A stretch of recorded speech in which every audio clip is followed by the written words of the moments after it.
Summer 1881. Dakota Territory. The sun pressed down on Pine Creek like a hand made of white fire.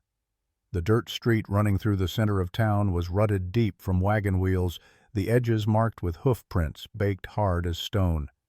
Heat rose in waves from the ground, turning the air thick and bitter. A woman walked alone down that street, her shadow stretching long behind her. She moved with her head down the brim of her bonnet, doing little to hide what could not be hidden. At 7 feet and 3 inches tall, she stood over every man, woman, and child in Pine Creek, over every building except the church. Her height was not the gentle kind. It was the kind that made people stop mid-sentence and stare. Her name was Kyla, though no one in this town knew that yet. To them, she was just another drifter, another strange thing passing through on the way to somewhere else. But Kyla was not passing through. She had nowhere left to go. The dress she wore hung loose at the shoulders, patched so many times the fabric no longer matched itself.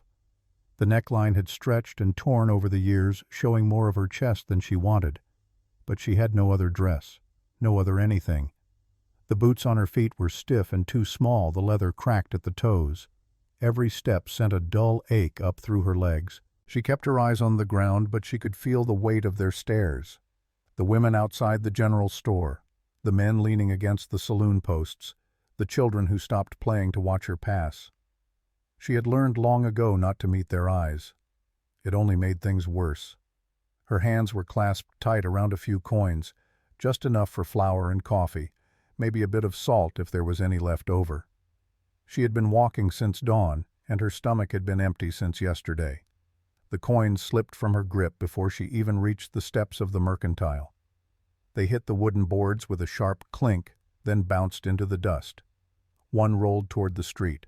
Another spun in a lazy circle before settling near the edge of the porch. Kyla dropped to her knees quickly, trying to gather them before the wind carried them away. But the wind was faster. The coins scattered, spinning across the dirt like small, desperate things. She reached for them, her fingers scraping the ground, but they kept moving. Her breath came quicker. Those coins were all she had. Without them she would not eat today, maybe not tomorrow either. A shadow fell over her. She froze, her hand still stretched toward the dirt. A man crouched beside her, his movements slow and deliberate. He pressed his thumb into the dust, pinning one coin, then another. His hands were large, calloused, the kind that came from years of work. He gathered the rest without hurry, then stood and held them out to her. "Wind's bad for keeping change in your hand," he said. His voice was low, even without mockery. Kyla looked up at him for the first time. He was tall, though not as tall as she was, 6'4", maybe more. His hair was dark brown, worn a little long, and his jaw was shaded with stubble. His eyes were gray-blue and steady. They did not move past her face. They did not flicker down her body or linger on the torn neckline of her dress. They stayed on her eyes, patient and unhurried. She did not know what to do with that. "Guess I wasn't watching close enough," she said quietly. He tipped his hat once, a gesture so simple it almost felt strange. Then he glanced toward the street, then back at her. "You headed anywhere after here?" Kyla hesitated. She could have lied, could have told him she had somewhere to be, but something in the way he asked, like he already knew the answer, made her speak the truth. "The old Miller barn," she said. He did not flinch, did not frown. He just nodded once. "That place won't keep the rain out." He paused, like he was weighing whether to say more. "I've got a room out past the cottonwoods. Clean bed, bolt on the inside, supper most nights." Kyla stared at him. Men did not offer things without wanting something in return. That was a lesson she had learned young and learned hard. But there was no smirk on his face, no glance down her body, no step closer. Just the offer, plain and direct. She thought about the barn, the cold boards, the wind cutting through the open walls, the ache in her feet and the knot in her stomach that had not loosened in weeks. She thought about how many times she had been told she did not belong anywhere. "All right," she said finally. The man picked up a sack of oats he had set against the mercantile wall and stepped to the side, letting her fall in beside him. They started down the street toward the road out of town. People watched. Of course they watched. but neither of them looked back. They walked in silence for a long time. The ruts of the main street gave way to a narrow wagon trail lined with dry grass and scattered cottonwoods. The sun had dropped low enough to cast long shadows, but the air still carried the heat of the afternoon. Kyla kept pace beside him, though her legs burned. She had been walking every day for weeks now, and her body had learned to move even when it did not want to. The man's stride was steady, the sack of oats shifting slightly on his shoulder as they walked. He did not speak, and neither did she. She listened instead, to the faint creak of leather from his suspenders, to the crunch of his boots against the hard, packed dirt, to the wind moving through the tall grass. It was not an uncomfortable silence, but she kept wondering why he had made the offer. A man with his own place could have ignored her and gone on with his day. The house came into view after they rounded a bend. It was small and square, built from weathered gray boards that had seen years of prairie wind. A low porch stretched across the front. A stack of split cordwood was piled neatly against the side, and beside it stood a smaller shed with a slanted roof.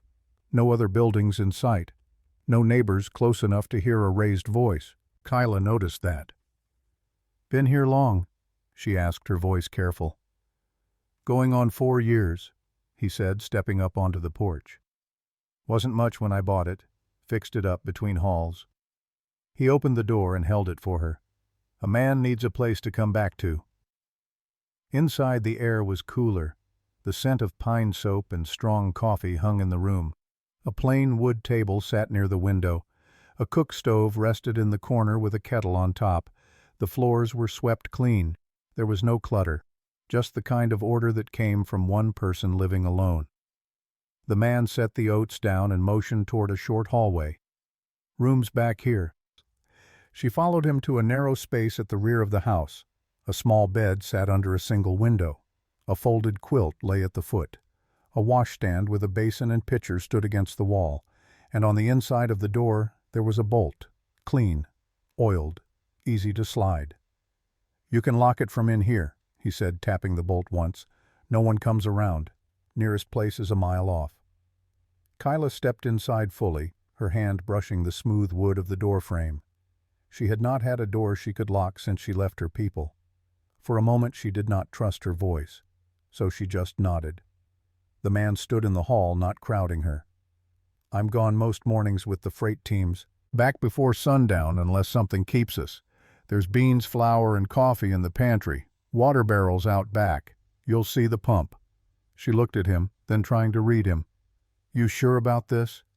"You don't know me." "I know enough," he said simply. "You needed a place. I had one." Her chest tightened.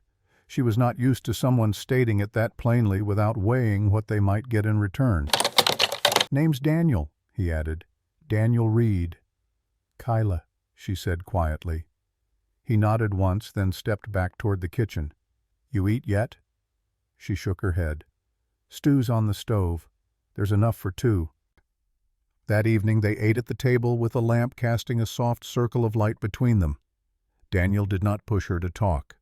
When she did speak, she told him only what was safe, that she had been walking for a long time, that she had no family left, that she was looking for work. She did not tell him about the soldiers, about the camp, about the night she killed a man to escape. Daniel listened without interrupting. His gaze was steady, and it made her uneasy at first. But slowly, as the meal went on, it began to calm her. After the dishes were washed and set to dry, he showed her again how the bolt worked. She slid it into place once feeling the weight of it, then opened it again. He gave a short nod and stepped away, leaving her to close the door. Alone in the small room, Kyla sat on the bed. Her hands rested on her knees. For the first time in weeks she felt the strain in her back begin to ease. She was not sure how long she would stay, not sure if the offer was truly without conditions. But for tonight she had walls, a door, a lock. That was enough. She lay down on the bed without undressing, staring up at the ceiling. The house was quiet except for the faint sound of Daniel moving in the other room. She heard him banking the fire, heard his boots cross the floor, heard the creak of his bedroom door closing, and then silence. Kyla closed her eyes, but sleep did not come easily. It never did anymore. Every time she started to drift, she saw fire, heard screams, felt the rough hands of soldiers pulling her from the ground. She opened her eyes again and stared into the dark. Hours passed. The house settled around her. The night air cooled. And still she could not sleep. Finally she rose from the bed and moved quietly to the door. She unlocked the bolt, stepped into the hallway, and listened. Daniel's room was silent. She moved past it toward the main room, intending only to sit by the window for a while. But something stopped her. A faint line of light beneath his door. She hesitated, then heard it. A low sound, ragged, uneven, breathing. No, not breathing, crying. Kyla stood frozen in the hallway, her hand pressed against the wall. She had not expected this, had not expected him to be anything other than what he seemed, steady, calm, unbothered. But the sound coming from his room was the sound of a man breaking. She almost turned away, almost went back to her own room and pretended she had not heard, but then he spoke, his voice muffled and thick with grief. "I couldn't save them. God help me, I couldn't save the children." Kyla's breath caught in her throat. She knew that voice, not his voice, but the weight in it, the guilt, the kind that never left. She had heard it in her own voice every night since she escaped.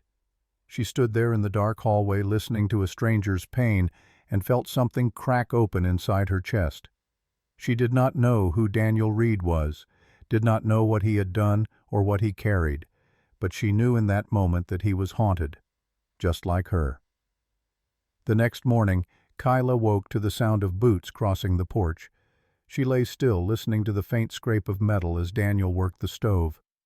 The smell of coffee reached her through the open door of her room. She dressed slowly, pulling on the same worn dress, the same 2 small boots. Her body ached from weeks of walking, but it was a dull ache now, familiar.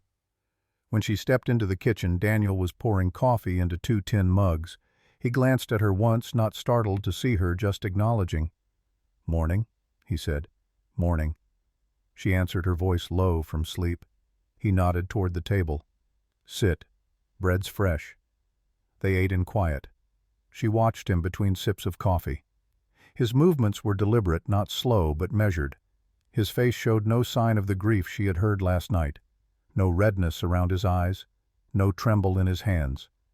But she knew it was there, beneath the surface, buried deep. He told her he would be hauling feed and fence posts to a ranch south of town, that he would not be back until sundown.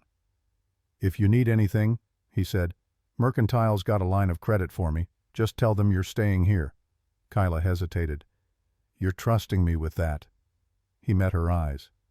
"If I didn't, you wouldn't be here." When he left, the house felt too still.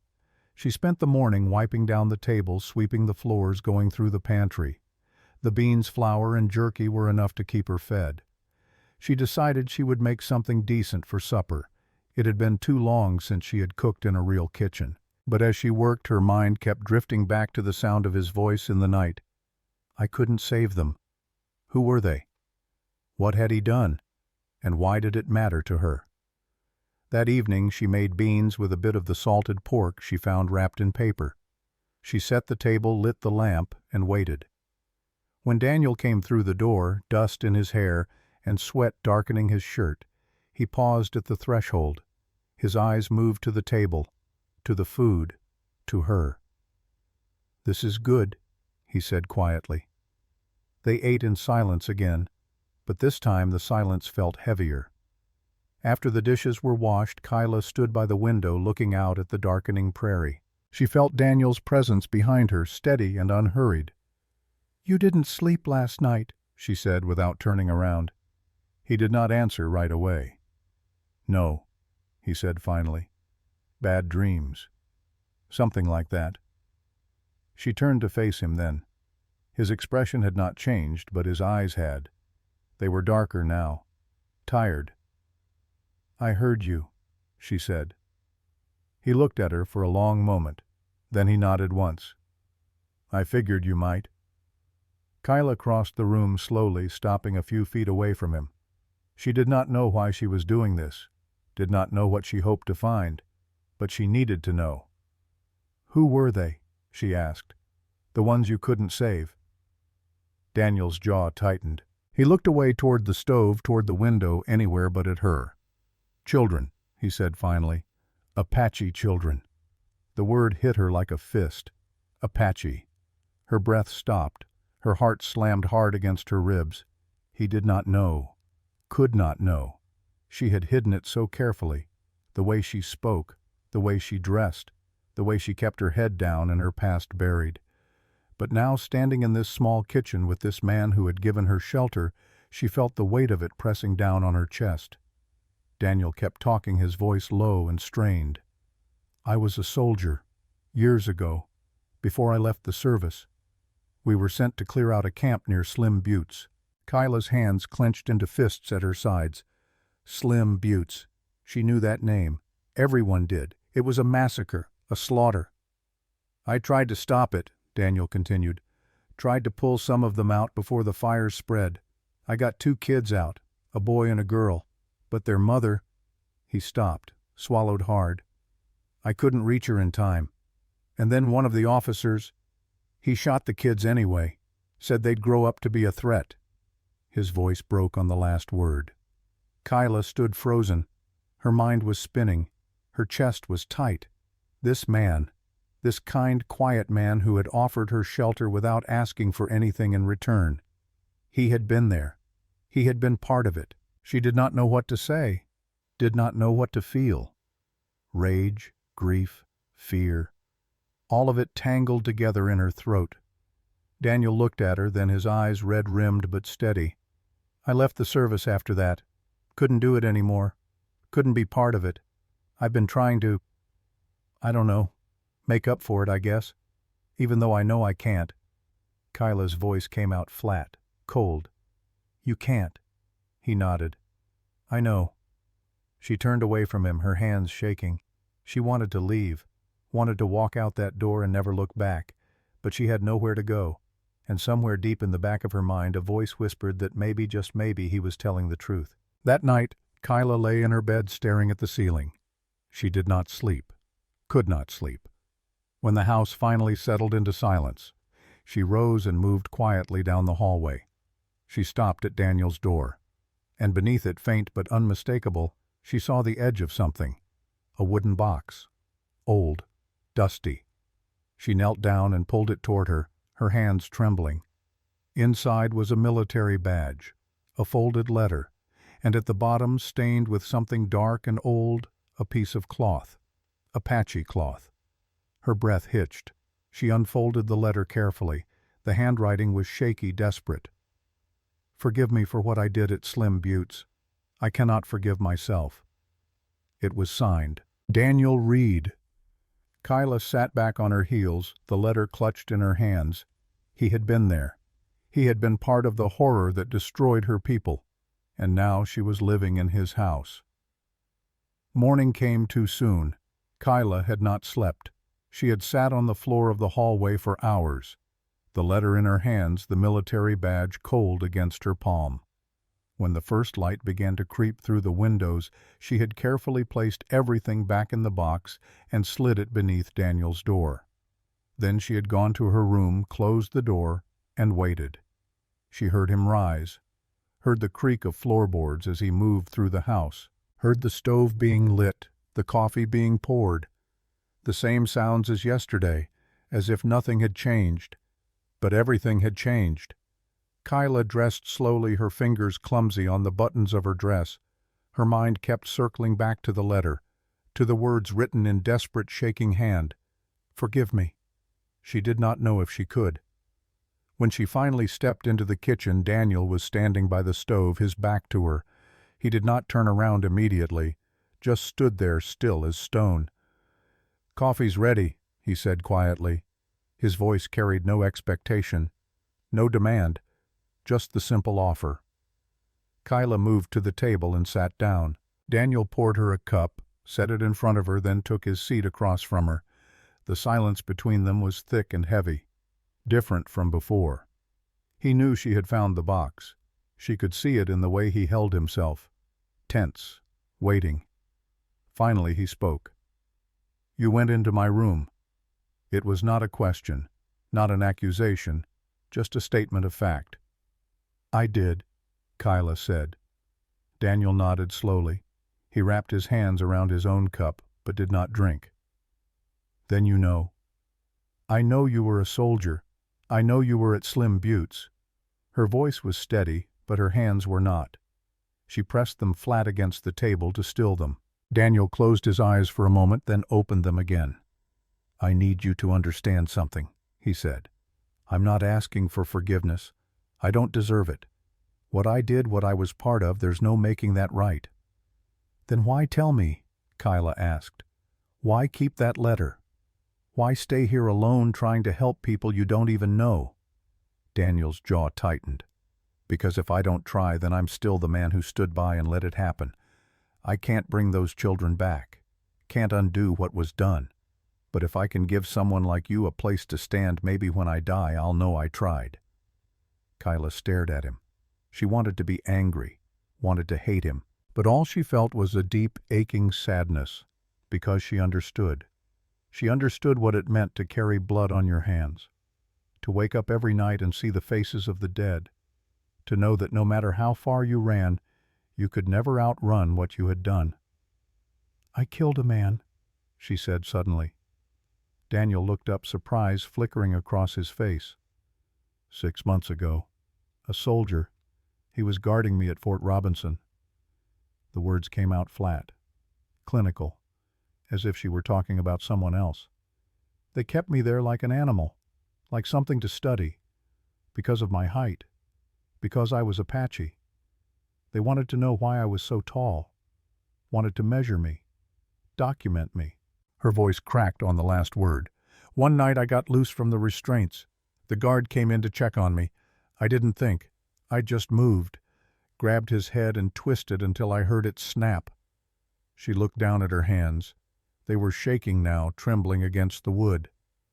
"Then I ran, and I kept running, until I came here." The silence that followed was absolute. Daniel did not move, did not speak. He just sat there watching her with those steady gray-blue eyes. Finally he leaned forward, his voice low and gentle. "Did he hurt you?" "The guard." Kyla's throat tightened. "Does it matter?" "Yes," Daniel said simply. "It matters." She looked at him, then really looked at him and saw something she had not expected. Understanding, not pity, not judgment, just the quiet recognition of one broken person looking at another. "He tried," she said finally. "More than once. That last night he came in drunk, said no one would care what happened to a savage." Daniel's hands clenched into fists on the table. "Then you did what you had to do to survive." "So did you," Kyla said. "At Slim Butte's. You were following orders. You were a soldier." "No," Daniel said sharply. "Don't do that. Don't make excuses for me. I had a choice.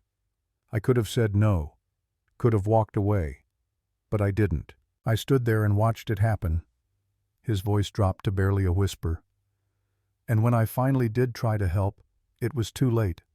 I saved 2 children only to watch them die anyway. That's not the same as what you did." Kyla shook her head. "Isn't it? We're both killers. We both carry blood we can't wash off." Daniel was silent for a long moment. Then he reached across the table, slow and careful, and placed his hand over hers. "Maybe," he said quietly, "but we're still here, still trying. That has to count for something." Kyla looked down at his hand covering hers. It was warm, rough, steady. For the first time since she had escaped Fort Robinson, she did not feel completely alone. The rest of that day passed in a strange, quiet rhythm. Daniel left for work as usual, and Kyla spent the morning tending to the house.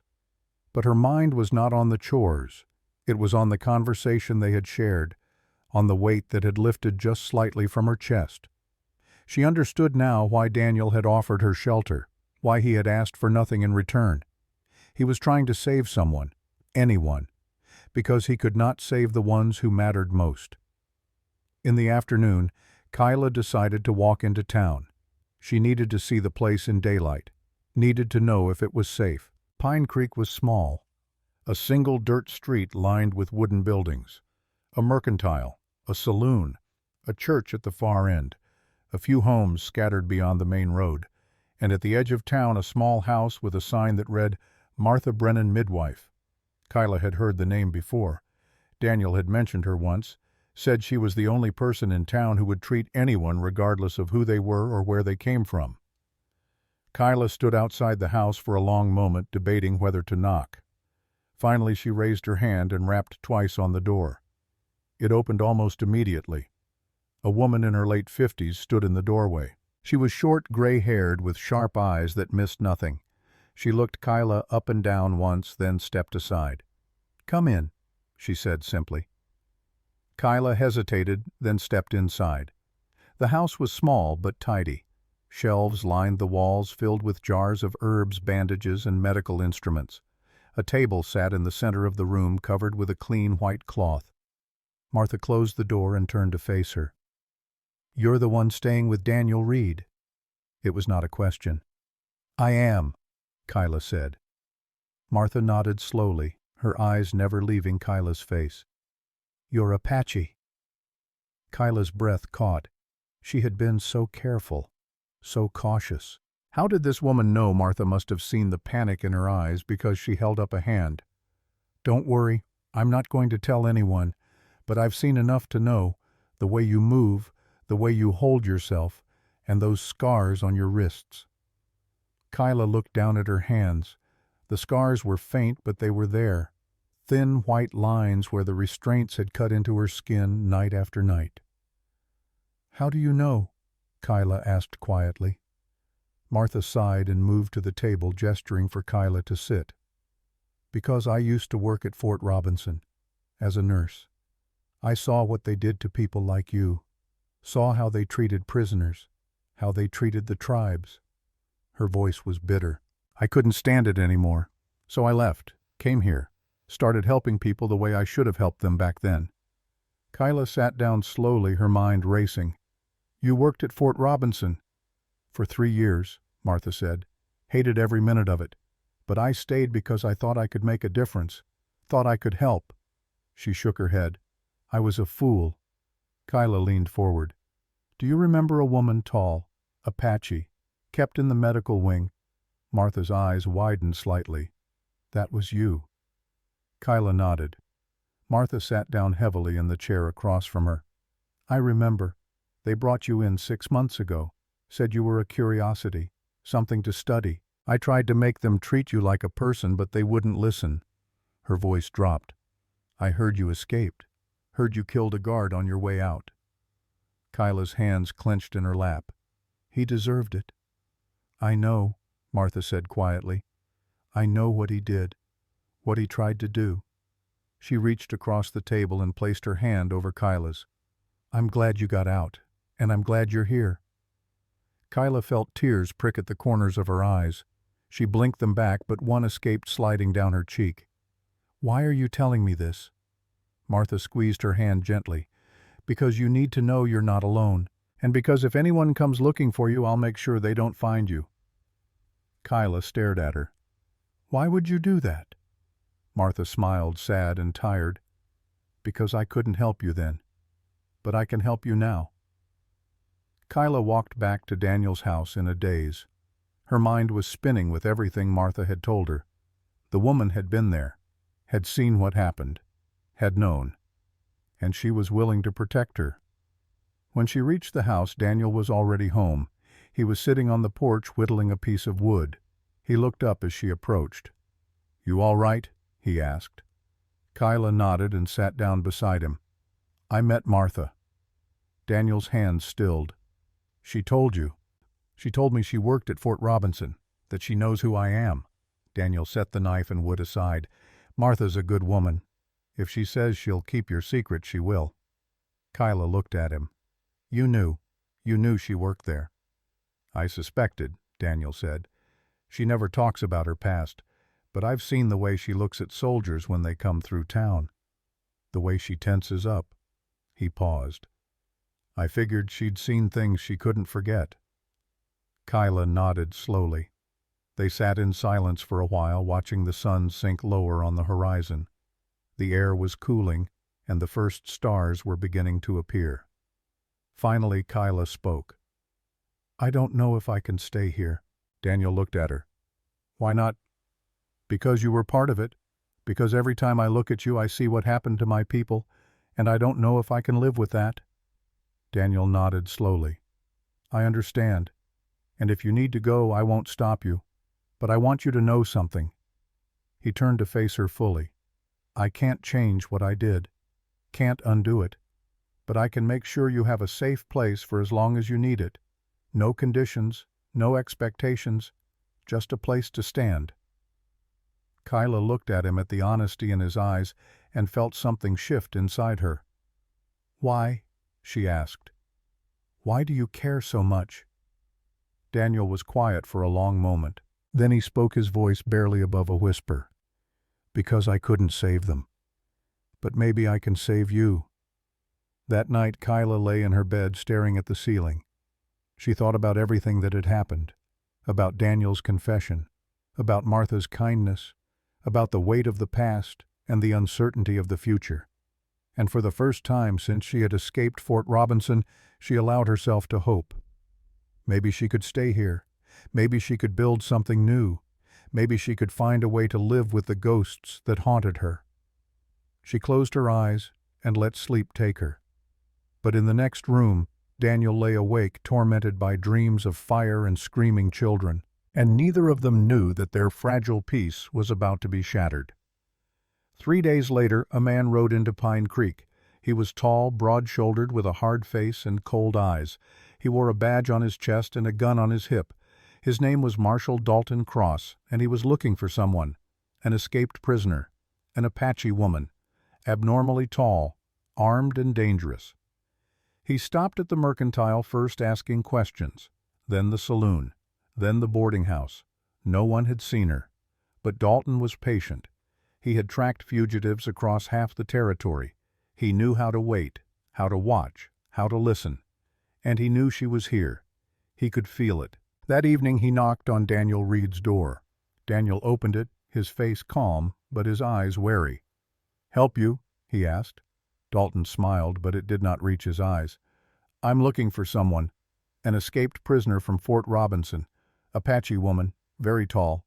You seen anyone like that around here?" Daniel's expression did not change. "No, can't say I have." Dalton studied him for a moment. "You sure about that?" "I'm sure." Dalton nodded slowly. "Well, if you do see her, you let me know. There's a reward for information leading to her capture." He tipped his hat and turned to leave. But before he stepped off the porch, he paused and looked back. "One more thing. You living here alone?" Daniel's jaw tightened. "That's my business." Dalton smiled again. "Just asking." He walked away, but Daniel could feel his eyes on the house long after he disappeared down the road. Inside, Kyla stood pressed against the wall, her heart pounding. She had heard every word, and she knew. It was only a matter of time before Dalton came back. The night after Marshal Dalton's visit, neither of them slept. Kyla sat on her bed fully dressed, her boots laced tight. She had packed the few things she owned into a small bundle, a change of clothes, the coins Daniel had given her for helping around the house, a piece of dried meat wrapped in cloth. She was ready to run. She had been ready to run since the moment she heard Dalton's voice on the porch, since she saw the coldness in his eyes through the gap in the curtains, since she understood that he would not stop looking until he found her. In the main room, Daniel sat at the table, a lamp burning low beside him. His rifle lay across his lap. He had not moved in hours, just sat there watching the door, waiting for footsteps that might come at any moment. The house was silent except for the wind moving through the cottonwoods outside. Finally, as the first gray light of dawn began to creep through the windows, Daniel rose and walked to Kyla's door. He knocked softly. "It's me." Kyla opened the door. She stood there with her bundle in her hands, her eyes tired but alert. Daniel looked at the bundle, then at her face. "You planning to leave?" "I have to," she said quietly. "He knows I'm here. Or he suspects. Either way, it's only a matter of time before he comes back with more men. Daniel shook his head. If you run now, he'll know for sure. He'll track you. And out there alone, you won't stand a chance. I've been alone before. I know, Daniel said. But you don't have to be anymore. Kyla looked at him, searching his face for any sign of doubt or hesitation. But all she saw was determination. What are you suggesting? Daniel took a breath. We make it real, you and me. We tell everyone you're my wife, that you've been here for months, that Dalton's looking for the wrong person. Kyla stared at him. He won't believe that. He might, if we're convincing enough, if the town backs us up. Why would the town do that? Daniel's jaw tightened. Because Martha will make them. She has influence here. People trust her. And if she says you've been here all along, they'll believe her. Kyla set the bundle down slowly. You're asking me to lie, to put you at risk. I'm asking you to stay, Daniel said simply. And I'm willing to take the risk. Kyla turned away from him, her hands gripping the edge of the small table in her room. You don't understand what you're offering. If he finds out, if he proves I'm the one he's looking for, they'll arrest you too. For harboring a fugitive, for lying to a federal marshal. I understand, Daniel said. Do you... Kyla turned back to face him, her voice rising. Do you understand that I killed a man, that I'm wanted for murder, that being associated with me could destroy everything you've built here? Daniel stepped closer, his eyes never leaving hers. I understand that you did what you had to do to survive, and I understand that I'm not going to let them take you back to that place. His voice was steady, unwavering. I've spent years trying to make up for what I did, for the lives I couldn't save. Maybe I can't fix the past, but I can do this. I can help you, and I'm going to. Kyla felt something crack inside her chest, a wall she had built so carefully, so deliberately, beginning to crumble. Why? She whispered. Why do you care so much? Daniel was quiet for a long moment. Then he spoke, his voice rough with emotion. Because when I look at you, I see them, the children I couldn't save, the people I failed, and I know I can't bring them back. But maybe if I can help you, if I can give you a chance to live, then maybe their deaths weren't completely meaningless. Kyla closed her eyes, tears sliding down her cheeks. You can't save me, Daniel. I'm not your redemption. I know, he said softly. But you're here, and you're alive, and that's enough. They stood there in the dim light of dawn, two broken people holding on to the only hope they had left. Finally, Kyla nodded. All right, we'll try it your way. That morning, Daniel rode into town to speak with Martha. Kyla stayed at the house, pacing the floor, her mind racing with all the ways this plan could fall apart. But when Daniel returned an hour later, he was not alone. Martha sat beside him on the wagon, her face set with determination. She climbed down and walked straight to Kyla, taking both her hands in hers. Daniel told me everything, she said, and I'm going to help. Kyla swallowed hard. You don't have to do this. If Dalton finds out you're lying, you could lose everything. Martha's grip tightened. I've already lost everything that mattered. My conscience, my peace of mind. But I can get some of it back by doing the right thing now. She looked Kyla straight in the eyes. I should have helped you when you were at Fort Robinson. I should have done more. This is my chance to make up for that. Kyla felt tears prick at her eyes again. Thank you, she whispered. Martha squeezed her hands once, then turned to Daniel. We need to move fast. Dalton will be back soon, probably today. We need to make sure the story is straight. Over the next few hours, they went over every detail. Martha would tell anyone who asked that she had treated Kyla for a fever 2 months ago, that she had been staying with Daniel since early summer, that the town had seen her around, though she kept mostly to herself because of her height. Daniel would say they had married quietly without fanfare because Kyla was shy and did not like attention. It was a simple story, but it would only work if everyone believed it, and if Dalton did not look too closely. That afternoon, just as Martha had predicted, Dalton returned. This time he brought 2 other men with him, deputies by the look of them, hard-faced and armed. They rode up to Daniel's house and dismounted. Dalton knocked on the door louder this time, more insistent. Daniel opened it, his face calm. "Marshal?" "Mr. Reed," Dalton said. "Mind if we come in?" "Depends. What's this about?" Dalton smiled, but his eyes were cold. "Just want to ask a few questions. Won't take long." Daniel stepped aside, letting them enter. Kyla was sitting at the table, a cup of coffee in her hands. She had changed into a cleaner dress, one that Martha had brought from her own collection. Her hair was pulled back and she looked as calm as she could manage, but inside her heart was racing. Dalton's eyes went to her immediately. He studied her for a long moment, taking in her height, her features, the scars on her wrists that she had tried to cover with long sleeves. "This your wife?" he asked Daniel. "She is," Daniel said evenly. Dalton walked closer to the table, his boots heavy on the wooden floor. "What's your name, ma'am?" Kyla looked up at him, her expression neutral. "Kyla Reed. That's an unusual name." "It's Apache," she said simply. Dalton's eyebrows rose. "Apache? You're Apache what half?" Kyla said. "My mother was Apache. My father was a trader." It was a lie, but it was close enough to the truth that she could say it without hesitation. Dalton circled the table slowly, like a predator sizing up prey. "When did you 2 get married?" "Early July," Daniel said. "About 6 weeks ago." "And where were you before that, Mrs. Reed?" Kyla met his eyes steadily.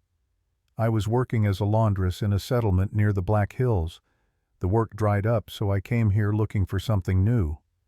"And you just happened to meet Mr. Reed?" "I did." Dalton stopped circling and leaned against the wall, his arms crossed. "You know, it's funny.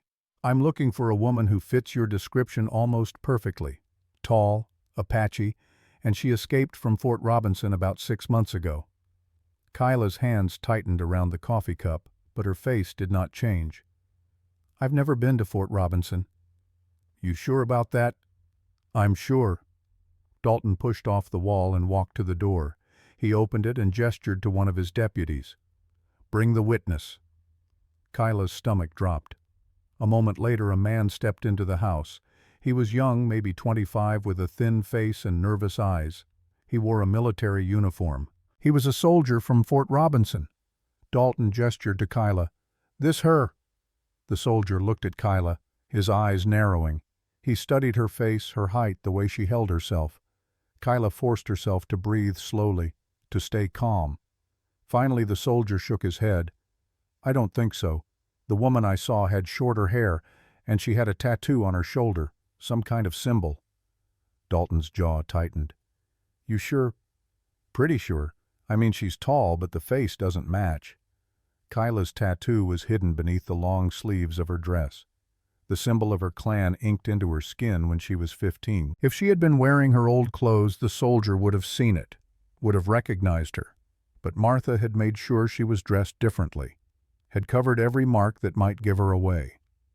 Dalton stared at the soldier for a long moment, then turned back to Kyla. "Mind if I see your shoulder, ma'am?" Daniel stepped forward. "That's enough, Marshal.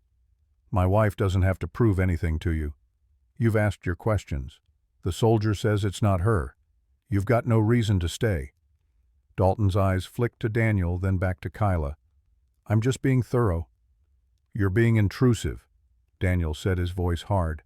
"And unless you've got a warrant, I'm going to have to ask you to leave." Dalton held Daniel's gaze for a long, tense moment. Then he nodded slowly.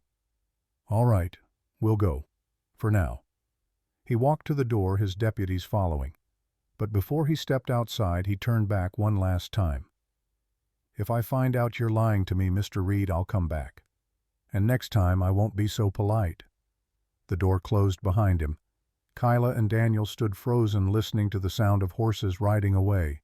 When the sound finally faded, Kyla let out a shaky breath. "That was too close."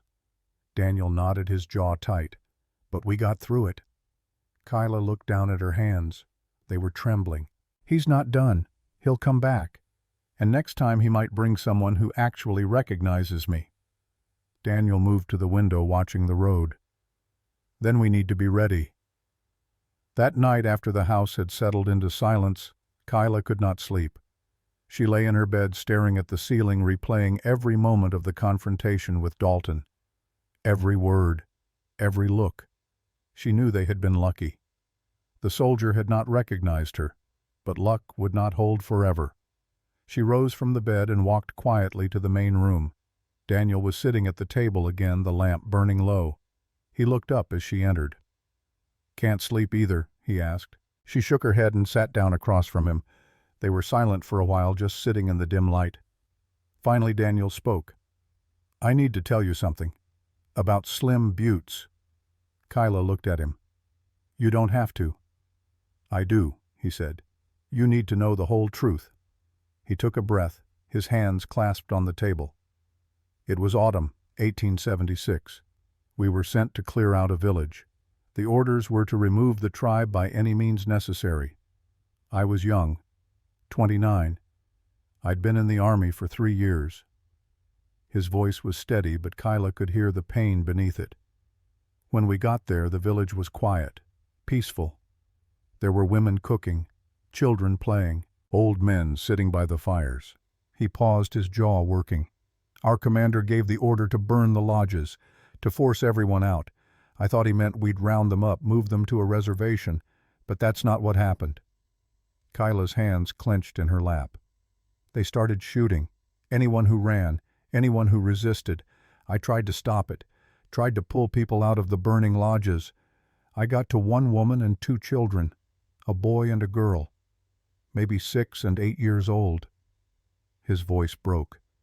I dragged them out of the smoke, told them to run, to hide. But before they could get away, one of the officers saw them. He said they were enemy combatants, said they'd grow up to be warriors, and he shot them, both of them, right in front of me. Kyla felt tears streaming down her face. I tried to stop him. Daniel continued, his voice barely a whisper. I hit him, knocked him down. But it was too late. The children were already dead, and the woman, their mother, she burned in the fire. I couldn't save her. He looked up at Kyla, his eyes red and filled with anguish. I was court-martialed for striking an officer, but they let me go because they said I was suffering from battle fatigue. They gave me an honorable discharge and told me to go home. He laughed bitterly. Honorable. There was nothing honorable about what I did. I should have done more, should have refused the orders, should have stood between those children and that gun. Kyla reached across the table and took his hand. You tried, she said softly. You tried to save them. That's more than most soldiers would have done. Daniel shook his head. It wasn't enough. It never is, Kyla said. But it's something. They sat there in the lamplight, holding hands across the table. 2 people carrying impossible weights. 2 people trying to find a way to live with what they had done and what had been done to them. Finally, Kyla spoke. You already know what I did at Fort Robinson, what I had to do to escape. Daniel was quiet for a moment. Then he stood and walked around the table. He pulled Kyla to her feet and wrapped his arms around her. And I told you then, you did what you had to do to survive. That hasn't changed. It never will. She stiffened for a moment, then let herself lean into him. We're both carrying things we can't put down, he said quietly. But maybe we can carry them together, make them a little lighter. Kyla closed her eyes, feeling the steady beat of his heart against her cheek. Together, she whispered. They stood there holding each other in the darkness, 2 broken souls finding strength in their shared pain. And outside, hidden in the shadows beyond the house, Marshal Dalton Cross sat on his horse watching the lamplight flicker in the window. He had not left town. He had been waiting, watching. And now he had seen enough. He turned his horse and rode back toward Pine Creek, a grim smile on his face. He knew the truth now, and tomorrow he would prove it. Morning came with a knock on the door. Daniel was already awake, dressed and armed. He had not slept after their conversation, had spent the night sitting by the window watching the road, waiting for what he knew was coming. When the knock came sharp and insistent, he was not surprised. Kyla emerged from her room, her face pale but composed. She had dressed carefully, pulling her hair back, covering every inch of skin that might show a scar or mark. Daniel looked at her, once a silent question in his eyes. She nodded. He opened the door. Marshal Dalton stood on the porch, flanked by his 2 deputies. Behind them 3 more men on horseback, all armed, all watching the house with cold, suspicious eyes. "Mr. Reed," Dalton said, "we need to talk." "We talked yesterday," Daniel replied evenly. "That was before I spent the night doing some investigating." Dalton pulled a folded paper from his coat. "Got a wire from Fort Robinson this morning. They confirmed that the escaped prisoner had distinctive markings. A tribal tattoo on her left shoulder. Apache clan symbol." He looked past Daniel to where Kyla stood. "I'd like to see your wife's shoulder, Mr. Reed, just to clear this matter up once and for all." Daniel's jaw tightened. "I already told you. My wife doesn't have to prove anything to you." "Then you won't mind if I get a warrant," Dalton said. "I can have one here by tomorrow, and when I come back with it, I'll search this entire house. I'll check every inch of your wife's body for marks. And if I find that tattoo, I'll arrest both of you. Her for murder, you for harboring a fugitive and lying to a federal officer." He leaned closer. "Or you can make this easy. Let me see her shoulder right now. If there's no tattoo, I'll apologize and leave. You have my word." Daniel stared at him, his mind racing. He knew Kyla had the tattoo, knew that showing it would mean her arrest, her death. But if Dalton came back with a warrant, they would have no choice, no way out. Before Daniel could respond, a voice called out from behind Dalton, "That won't be necessary, Marshal." Everyone turned. Martha Brennan was walking up the road, her medical bag in hand. Behind her a small crowd had gathered. The mercantile owner, the blacksmith, 2 women from the church, the saloon keeper. People Kyla had never spoken to. People who had stared at her with suspicion and fear just days ago.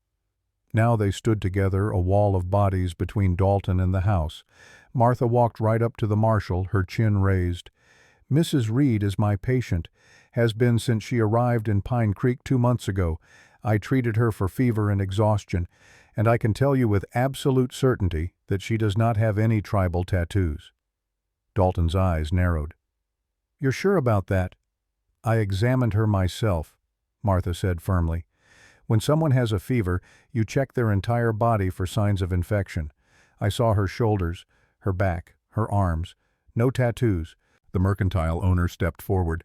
"I can confirm Mrs. Reed has been here since early summer. She bought fabric from my store in July. Paid with Mr. Reed's credit." The blacksmith nodded. "Seen her around town a few times myself. Quiet woman, keeps to herself. But she's been here." One of the church women spoke up, her voice firm. "She attended Sunday service 3 weeks ago, sat in the back pew. I remember because of her height. Hard to miss someone that tall." Kyla blinked. She had never been to church in Pine Creek, had never spoken to most of these people. They were lying for her. Dalton looked around at the gathered townspeople, his face darkening. "You're all willing to swear to this?" "We are," Martha said. "And if you want to accuse all of us of lying, you're welcome to try. But I think your superiors might wonder why an entire town would conspire to protect one woman." She stepped closer, her voice dropping. "Unless there's something else going on here, unless maybe you're so desperate to close this case that you're willing to harass innocent people." Dalton's hand moved toward his gun, but he stopped himself. He looked at Daniel, then at Kyla, then back at the crowd. Finally, he folded the paper and put it back in his coat. "This isn't over," he said quietly. "Yes, it is," Martha replied. "Unless you have actual evidence, which you don't." Dalton stared at her for a long moment. Then he turned to his men. "Let's go." They mounted their horses and rode away, leaving a trail of dust in their wake. The crowd waited until they were out of sight before beginning to disperse. As they left, several of them nodded to Daniel. A few even smiled at Kyla. Martha was the last to leave. She walked up to the porch and looked at Kyla. "You're safe now, for a while at least." Kyla's voice was thick with emotion. "Why did you do that? Why did they do that?" Martha smiled softly. Because I told them the truth. Not about who you are or where you came from, but about what you deserve, a chance, a life. And they agreed. She squeezed Kyla's hand once, then walked away. Daniel and Kyla stood on the porch watching her go. "I don't understand," Kyla whispered. "They don't even know me." "They know enough," Daniel said. "They know you're someone worth protecting." That afternoon, Daniel rode into town alone. He needed to thank the people who had stood up for Kyla, needed to make sure they understood what they had risked. But when he arrived at the mercantile, the owner waved him off. "Don't thank me. Thank Martha. She's the one who convinced us." "How did she do that?" The man shrugged. "She told us your wife was a good woman who had been through hard times, said the marshal was harassing her because of her height and her heritage, said it wasn't right." He paused. "And she reminded us that any of us could be in the same position someday. Falsely accused. Hunted for something we didn't do. She asked if we'd want someone to stand up for us." Daniel nodded slowly. "Well, I'm grateful. We both are." "Just take care of her," the man said, "and keep her safe." When Daniel returned to the house, he found Kyla sitting at the table staring at nothing. "You all right?" he asked. She looked up at him, her eyes distant. "I've spent my whole life being told I was too big, too different, too much. And today a town full of strangers lied to protect me." Her voice broke. "I don't know what to do with that." Daniel sat down beside her. "You accept it. You let yourself believe that maybe, just maybe, you deserve it." Kyla shook her head. "But I don't. I killed a man, Daniel. I'm exactly what Dalton says I am. A murderer. A fugitive." "You're a survivor," Daniel said firmly. "There's a difference." They sat in silence for a while. Finally Daniel spoke again. "We should make it real." Kyla looked at him. "What?" "The marriage. We should make it real. Not just for show, not just to fool Dalton, but because I want to." Kyla stared at him, her heart pounding. "Daniel, you don't have to do this. You've already done so much." "I'm not doing this out of obligation," he said. "I'm doing it because when I look at you, I see someone worth fighting for, someone worth standing beside." He reached across the table and took her hand. "I know we haven't known each other long. I know this isn't a normal courtship. But nothing about our lives is normal. And I'd rather face whatever comes next with you than face it alone." Kyla felt tears sliding down her cheeks. "I don't know how to be a wife. I don't know how to be part of a family. My people are gone. My life before this is gone." "Then we'll build a new one," Daniel said. "Together." Kyla looked at him for a long moment. At the honesty in his eyes, at the strength in his hands, at the scars on his soul that matched her own. And she nodded. "All right. Yes." They were married the next day, not in the church as Daniel had suggested. Kyla could not bring herself to stand in front of the congregation that had lied for her, pretending to be something she was not. Instead, they rode out to a clearing near the cottonwoods where the prairie stretched wide and the sky was endless. Martha came with them, and the mercantile owner and the blacksmith. Just a small group of witnesses. The preacher was an old man who asked no questions. He read the vows from a worn Bible, his voice steady and sure. Daniel spoke his promises clearly. To love, to honor, to protect. When it was Kyla's turn, her voice shook. "I promise to stand beside you, to face whatever comes, to not run even when I'm afraid." It was the most she could offer, the most she could give. The preacher pronounced them husband and wife. Daniel leaned down and kissed her gentle and sure. It was the first time their lips had touched, the first time Kyla had let herself be that vulnerable with anyone. When they pulled apart, Martha was smiling through tears. "You're going to be all right," she said. "Both of you." That night back at the house, Kyla and Daniel sat at the table, the marriage certificate between them. "This is real now," Kyla said quietly. "It is," Daniel agreed. "What happens next?" Daniel reached across and took her hand. "We live. We build a life. We take it one day at a time." Kyla nodded, but her mind was spinning. She had never imagined this, had never thought she would have a home, a husband, a future. Later, as she prepared for bed, she caught sight of herself in the small mirror. The ring on her finger gleamed in the lamplight, a simple gold band, nothing fancy, but it was hers. She touched it gently, still not quite believing it was real. There was a soft knock on her door. "Come in," she said. Daniel stepped inside, his expression uncertain. "I wanted to say good night, and to tell you that nothing has to change. You still have your room, your space. I'm not expecting anything." Kyla looked at him for a long moment. Then she crossed the room and took his hand. "Stay," she said quietly. Daniel's eyes widened. "You sure?" "I'm sure." He followed her to the bed, and they sat together in the dim light. Neither of them spoke. There was no need for words. Kyla leaned against him, feeling the warmth of his body, the steadiness of his breathing, and for the first time in longer than she could remember, she felt safe. They lay down together, fully clothed, just holding each other. No demands, no expectations, just the quiet comfort of not being alone. And as Kyla drifted toward sleep, she thought that maybe, just maybe, she could allow herself to hope. The next few weeks passed in a strange, quiet peace. Kyla and Daniel settled into a rhythm. He worked during the day, hauling freight and supplies. She tended the house, cooked meals, and slowly began to venture into town more often. The townspeople greeted her now, not with warmth exactly, but with a kind of respectful distance. They nodded when she passed, held doors for her, treated her like she belonged. It was more than she had ever expected. Martha visited, often bringing herbs and news from town. She taught Kyla how to prepare medicines, how to set a broken bone, how to stitch a wound. "You never know when you might need these skills," she said. Kyla suspected Martha was preparing her for something, for the possibility that they might need to help others the way Martha had helped her. One evening about a month after the wedding, Kyla realized something. She was late. At first she dismissed it. Stress could cause delays. The upheaval of the past few months had been more than enough to disrupt her body's rhythms. But as the days passed and her symptoms grew, she could no longer deny it. She was pregnant. The realization hit her like a physical blow.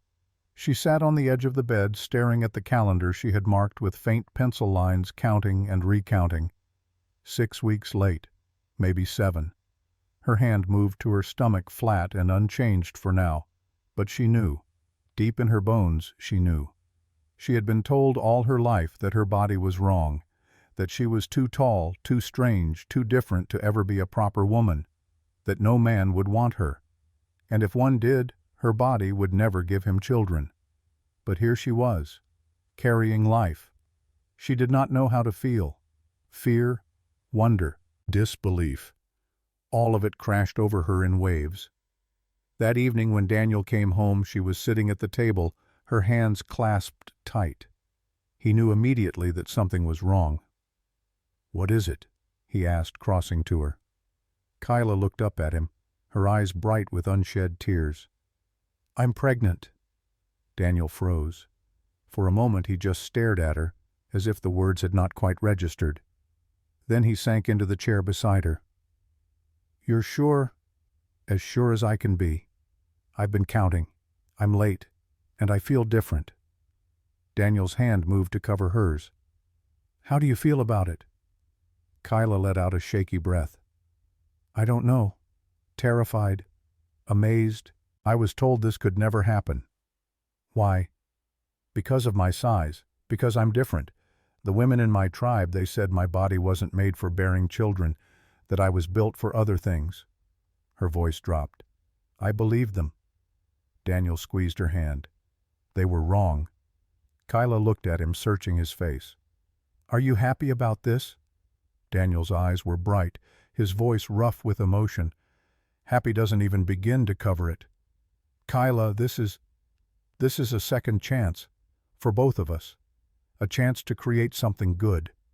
Something that matters." He pulled her into his arms, holding her tight. "We're going to be parents." Kyla buried her face in his shoulder, tears streaming down her face. She had not realized how much she needed to hear that. how much she needed to know that he wanted this too. That night they talked for hours about the future, about what kind of parents they wanted to be, about the child who would be born into a world that was harsh and unforgiving, but who would also know love, safety, a home. But beneath the hope there was fear, because Kyla knew that bringing a child into this world meant risking everything. If Dalton came back, if he found proof of who she really was, if he arrested her and took her back to Fort Robinson, her child would be born in a prison, or worse, would never be born at all. She did not share these fears with Daniel, not yet. She wanted to hold on to this moment of hope for just a little longer.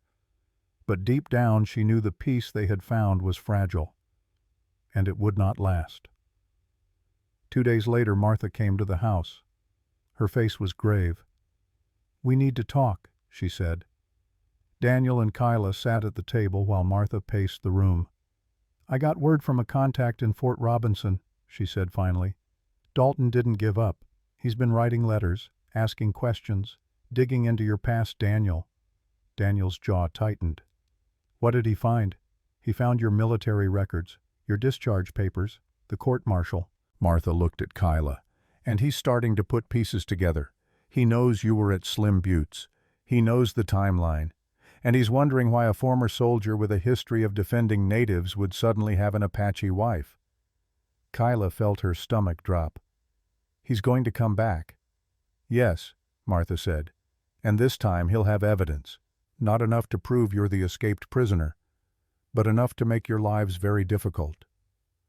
Daniel stood, his hands clenched into fists. "What do we do?" Martha was quiet for a long moment. Then she reached into her bag and pulled out a folded piece of paper. "There's a network," she said quietly. "People like me. People who help natives escape. People who believe what's being done to the tribes is wrong." She unfolded the paper. It was a map marked with small symbols. Safe houses, all across the territory. Places where people can hide, rest, disappear if they need to. She looked at Kyla. "If things get bad, if Dalton gets too close, you can use this. You can run, and we'll make sure you get somewhere safe." Kyla stared at the map, her mind reeling. "How long have you been doing this?" 10 years, Martha said, "since I left Fort Robinson. I've helped dozens of people, families, elders, children." Her voice hardened. "I couldn't save everyone, but I saved some, and that has to be enough." She folded the map and handed it to Kyla. "Keep this safe and pray you never have to use it." After Martha left, Kyla and Daniel sat in silence. Finally, Kyla spoke. "We can't run, not now, not with a baby coming." Daniel nodded. "Then we stay, and we fight." Kyla looked at him, at the determination in his eyes, and felt something shift inside her. She was not alone anymore. Whatever came next, they would face it together. Autumn came to Dakota Territory with a sudden chill that cut through the prairie wind. The cottonwoods turned gold, their leaves falling in slow spirals to the ground. The sky grew pale and distant, and frost appeared on the windows each morning. Kyla's body changed with the season. Her belly began to swell small at first, barely noticeable beneath her loose dresses. But by the time the leaves had fully fallen, there was no hiding it. She was unmistakably with child. Martha came to check on her once a week, bringing herbs for nausea and fatigue. She examined Kyla carefully, measuring the growth of her belly, listening to the baby's heartbeat with an ear pressed against Kyla's skin. "Strong," she said one afternoon, sitting back with a satisfied nod. "The baby's strong, and so are you." Kyla placed a hand on her stomach, feeling the small movements within. Flutters at first like wings beating against the inside of her skin, then stronger. Kicks, pushes, a person growing inside her. It still did not feel entirely real. "Have you thought about what happens after?" Martha asked quietly. Kyla looked up. After the baby is born. What you'll tell them. How you'll raise them." Kyla was quiet for a long moment. "I don't know. I've been trying not to think that far ahead." Martha's expression softened. You're going to have to think about it eventually. This child will be caught between two worlds, Apache and white. They'll need to know both. Need to understand both. How? Kyla asked, her voice thick with emotion. How do I teach them about a people who are gone? A culture that's being destroyed? How do I give them something I barely have myself? Martha reached across and took Kyla's hand. You teach them what you remember. The stories, the songs, the language. You keep it alive in them, even if it's just fragments. She paused. And you make sure they know they're not alone, that there are others like them, others who carry the same blood, the same history. Kyla nodded, but the weight of it pressed down on her chest. She had been so focused on surviving, on escaping, on building a life here that she had not allowed herself to think about what came next, about what it would mean to bring a child into a world that had tried so hard to erase people like her. That night, as she and Daniel sat by the fire, she finally spoke the fear that had been growing inside her. What if I can't do this? Daniel looked up from the piece of wood he was whittling. Can't do what? Be a mother, raise a child. What if I don't know how? What if I fail them the way my people failed me? Daniel set the wood aside and moved to sit beside her. Your people didn't fail you. They were destroyed. There's a difference. Is there? Kyla's voice was sharp. They told me I was too big to ever be a real woman, too strange to ever belong. And I believed them. I let those words shape me. And now you're here, Daniel said firmly. Alive, married, carrying a child. You proved them wrong. Kyla shook her head. I don't feel like I proved anything. I feel like I'm barely holding on. Like any moment everything could fall apart. Daniel took her hand, his grip steady and sure. Then we hold on together. And we don't let go. Kyla looked at him, at the quiet strength in his eyes, and felt some of the fear ease. Not all of it, but enough. 3 weeks later, on a cold November morning, a visitor arrived. Kyla heard the horse before she saw it, the sound of hooves on frozen ground moving slowly up the road toward the house. She moved to the window, her heart already beginning to race. But it was not Dalton. It was an old man riding a paint horse that looked as weathered as its rider. He wore buckskin and fur, his long gray hair braided down his back. His face was lined and weathered, carved by years of sun and wind, and on his chest, barely visible beneath his coat, was a small beaded medallion. Apache. Kyla's breath caught. She opened the door and stepped onto the porch, her hand resting on her swollen belly. The man dismounted slowly, his movements stiff with age. He looked at her for a long moment, his dark eyes taking in her height, her features, the curve of her stomach. Then he spoke, his voice rough but clear. Kyla Naki. Kyla's knees nearly buckled. He had spoken her full name, her true name, in the language of her people. How do you know me? She whispered. The old man stepped closer. I knew your mother. I knew your clan. I am Tahatan, Hawk, of the Mescalero band. Kyla's vision blurred with tears. I thought everyone was gone. Not everyone, Tahatan said. There are still a few of us, scattered, hidden, but alive. He looked past her to the house. May I come inside? Kyla nodded, unable to speak. She led him into the house and poured him coffee with shaking hands. They sat at the table, and for a long moment neither of them spoke. Finally, Tahatan broke the silence. I have been looking for you for many months. I heard rumors of a tall Apache woman living among the whites. I had to see if it was true. How did you survive? Kyla asked. I thought our band was destroyed. It was, Tahatan said, his voice heavy. But I was not with them when the soldiers came. I was hunting in the hills. When I returned, there was nothing left but ash and bodies. He paused, his hands wrapped around the coffee cup. I searched for survivors, found a few. We scattered, went different directions. It was the only way to stay alive. Kyla's hand moved to her belly again, an unconscious gesture of protection. Why did you come here? Tahatan's eyes moved to her stomach. Because you carry the last blood of our people. The child you bear, They will be the bridge, the connection between what was and what will be. His voice grew urgent. You must teach them who they are, where they come from, the language, the stories, the songs. If you do not, our people will truly be gone. Kyla felt the weight of his words settle on her shoulders. I don't know if I remember enough. I was so young when they took me away, when everything fell apart. You remember more than you think, Tahatan said. It is in your blood, in your bones. You just have to reach for it. He reached into his coat and pulled out a small leather pouch. He opened it and poured the contents onto the table. A collection of small objects. A carved piece of wood shaped like a bird. A string of beads. A small stone etched with symbols. These belong to your mother, he said quietly. I found them in the ruins of the camp.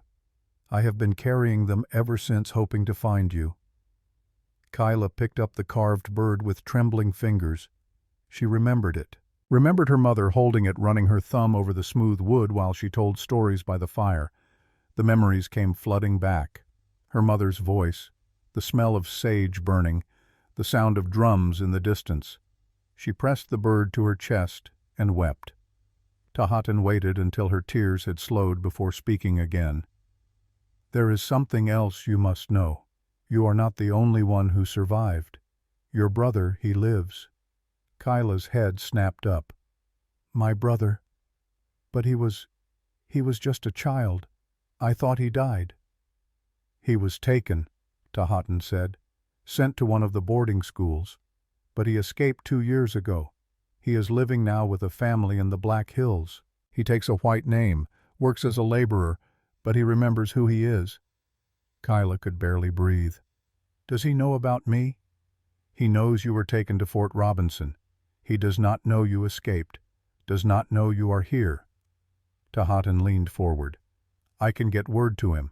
Tell him you are alive, if you want. Kyla's mind was spinning. A brother. Alive. After all this time. Before she could answer, the door opened. Daniel stepped inside, his eyes immediately going to Tahatan. His hand moved instinctively toward the rifle hanging by the door, but Kyla stood quickly. It's all right, she said. He's family. Daniel's hand dropped, but his posture remained tense. Kyla introduced them, explaining who Tahatan was and why he had come. Daniel listened without interrupting. When she finished, he pulled out a chair and sat down at the table. You're welcome here, he said to Tahatan, for as long as you need. Tahatan studied Daniel for a long moment. You are the soldier, the one from Slim Buttes.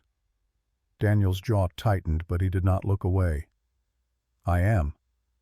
And yet you protect her, care for her. Why?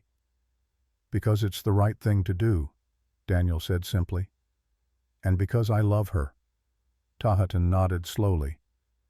Love is not enough. Not in this world. But it is a start. He turned back to Kyla. I will stay nearby for a few days. There are things I must teach you. Songs you must remember. Words you must not forget. Over the next week, Tahatan came to the house each day. He sat with Kyla by the fire and sang the old songs, taught her the words she had forgotten, told her the stories of their people, of the ancestors of the land that had been taken from them. Kyla absorbed it all, repeating the words until they felt natural on her tongue again, until the language of her childhood came back to her in full. Daniel watched from a distance, never intruding but always present. He listened to the songs, learned a few words himself, and began to understand the weight of what Kyla was carrying. One evening, as Tahatan prepared to leave for the night, he turned to Kyla. The child. Have you thought about what you will name them? Kyla shook her head. Not yet. When the time comes, give them a name in both tongues. Let them carry both worlds in their name. It will remind them of who they are. He placed a hand on her belly, his eyes closing. This child will be strong, like you, and they will carry the hope of our people into the future. That night, after Tahatan had gone, Kyla and Daniel lay in bed together, her back pressed against his chest, his hand resting on her swollen stomach. "Are you all right?" he asked quietly. Kyla was silent for a moment. "I don't know. I feel like I've been given something precious, but also something impossibly heavy. The responsibility, yes, to keep our culture alive, to teach this child things I'm not sure I fully understand myself." Daniel's hand moved in slow circles on her belly. "You don't have to do it alone. I'll help, however I can." Kyla turned in his arms to face him. "You're not Apache. You don't know the language, the stories, the traditions." "No," Daniel agreed. "But I can learn, and I can make sure our child knows that both parts of them matter, the Apache and the white, that they don't have to choose between them." Kyla felt tears slide down her cheeks again. "I'm afraid," she whispered, "afraid that I won't be enough, that I'll fail them." "You won't," Daniel said firmly, "because you care, because you're trying. That's what matters." They held each other in the darkness, two people carrying the weight of the past and the uncertainty of the future. But in that moment, they had each other, and that was enough. The next morning, Kyla woke to shouting. She sat up quickly, her heart pounding. Daniel was already out of bed, pulling on his boots and reaching for his rifle. "Stay here," he said. But Kyla was already moving. She threw on a robe and followed him to the window. Outside, 3 men on horseback surrounded Tahatan. One of them had dismounted and was pulling Tahatan from his horse, shoving him to the ground. Marshal Dalton stood to the side, watching. "What is he doing on white land?" Dalton called out. "This territory is closed to natives without permits." Tahatan did not resist. He simply stood, his face calm and dignified. "I am visiting family," he said. Dalton's eyes flicked to the house, then back to Tahatan. "Family? What family?" Daniel stepped out onto the porch, his rifle in hand but not raised. "He's visiting my wife. He's her uncle." Dalton's smile was cold. "Is that so funny? I don't remember seeing any family mentioned in your wife's records." "She doesn't need your permission to have family," Daniel said evenly. Dalton walked closer to the porch. "No, but he needs a permit to be here. And since he doesn't have one, I'm within my rights to arrest him for trespassing." Kyla stepped out onto the porch beside Daniel, her hand resting on her belly. "Please," she said, her voice steady despite the fear coursing through her. "He's an old man. He's done nothing wrong." Dalton's eyes moved to her stomach, then back to her face. "You're pregnant." It was not a question. "I am," Kyla said. Dalton nodded slowly. "Interesting. Very interesting." He turned to his men. "Take the old man to town. Hold him until I can verify his story." "No," Kyla said sharply. Dalton looked at her, his eyebrows raised. "No. He's telling the truth.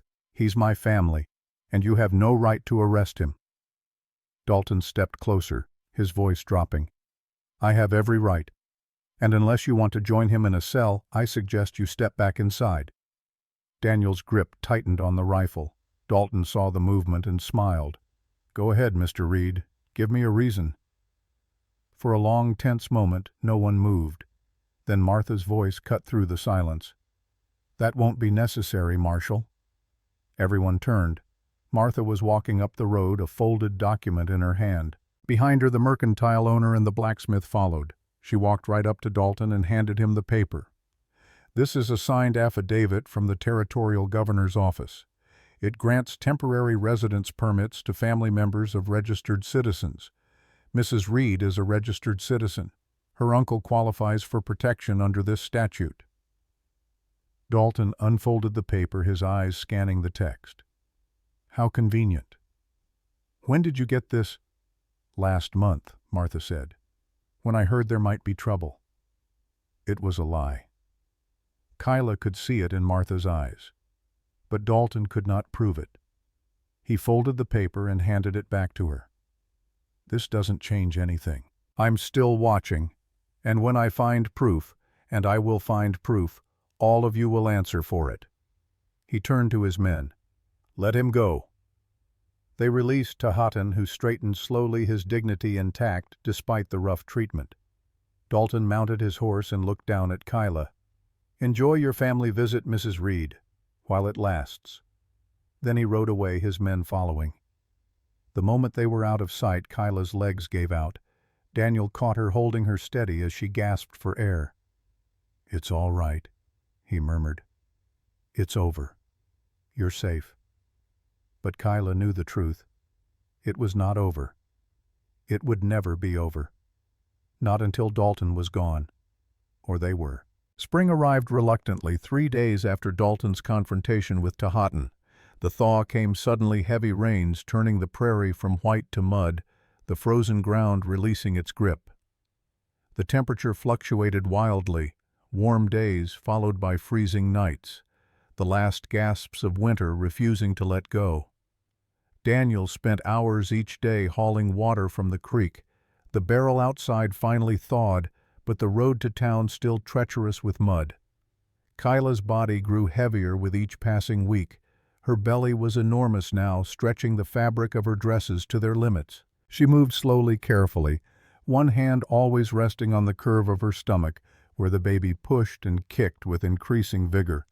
The child was restless, constantly moving as if already impatient to enter the world. Sometimes the movements were so strong they took Kyla's breath away, made her gasp, and press her hand against her ribs where small feet seemed determined to break through. Martha came despite the snow, riding through drifts that reached her horse's knees. She examined Kyla with practiced hands, measuring the swell of her belly, listening to the strong, steady heartbeat beneath her skin. "Any day now," she said one afternoon in late April, wiping rain from her coat as she stepped inside. "The baby's positioned right, head down, ready to meet the world." Kyla felt a flutter of fear in her chest. What if something goes wrong? What if my body? What if I'm too different? Martha squeezed her hand, her grip firm and reassuring. "I've delivered dozens of babies, Kyla. Big mothers, small mothers, young mothers, old mothers. Every body is different, and every body knows what to do when the time comes." But Kyla could not shake the fear. She had heard stories whispered among the women of her tribe, stories of mothers who bled to death, of babies born blue and still, of labor that went on for days until both mother and child were lost. And she was not like other women. Her height, her size, everything about her body was outside the normal range. What if that made it harder? What if her body fought against itself? Daniel saw the fear in her eyes every night. He tried to comfort her, holding her close, whispering reassurances into her hair. But she could hear the uncertainty in his voice too, the worry he tried to hide. They were both terrified. Tahatan stayed nearby, camping in a small shelter he had built deep in the cottonwoods where the trees broke the worst of the wind. He came to the house each day bringing firewood. He had split rabbits, he had trapped herbs he had gathered before the first snow. And every evening he sat with Kyla by the fire and taught her. He taught her the songs her mother had sung, the prayers for safe birth, the words to speak over a new child to welcome them into the world and ask the spirits to protect them. "Your mother sang these words over you," he said one night, his voice rough but gentle. "Even though the midwives told her you would not survive, even though they said your body was wrong, that you were too big, too strange." Kyla looked at him, her throat tight. But she did not listen to them. "She sang to you every night. She told you that you were strong, that you would survive. And you did." He reached across and placed his weathered hand over hers. "You have her strength in your blood, in your bones, and you will pass it to your child." Kyla wanted to believe him, wanted to feel the certainty he seemed to carry in every word. But all she felt was the weight of the unknown pressing down on her chest, making it hard to breathe. One night, about a week before the baby came, Tahatan told her something she had not known. "Your brother," he said quietly. "He is coming." Kyla's head snapped up. "What?" "I sent word to him, told him you were here, that you were alive, that you were about to bring new life into the world." Kyla felt tears spring to her eyes. When will he be here?" "Soon. He is traveling slowly because of the snow. But he will come. He wants to meet his sister, to see the child who carries our bloodline forward." That night, Kyla could not sleep. The baby's movements kept her awake, sharp and insistent, but it was more than that. The thought that her brother, the only family she had left besides this child growing inside her, was alive and coming to see her, it filled her with a joy so fierce it was almost painful.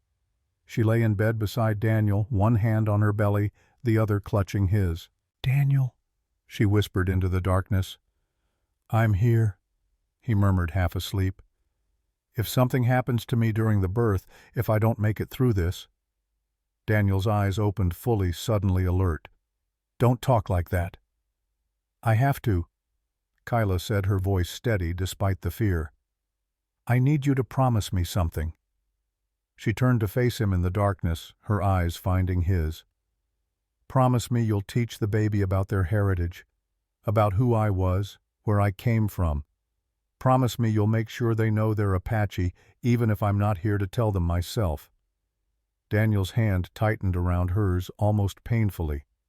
"Nothing's going to happen to you. You're going to be fine, both of you. Promise me," Kyla insisted, her voice breaking. Daniel pulled her close, wrapping his arms around her as best he could with her swollen belly between them. "I promise. But you're going to be here to teach them yourself. I'm not losing you, not now, not after everything we've been through, not ever."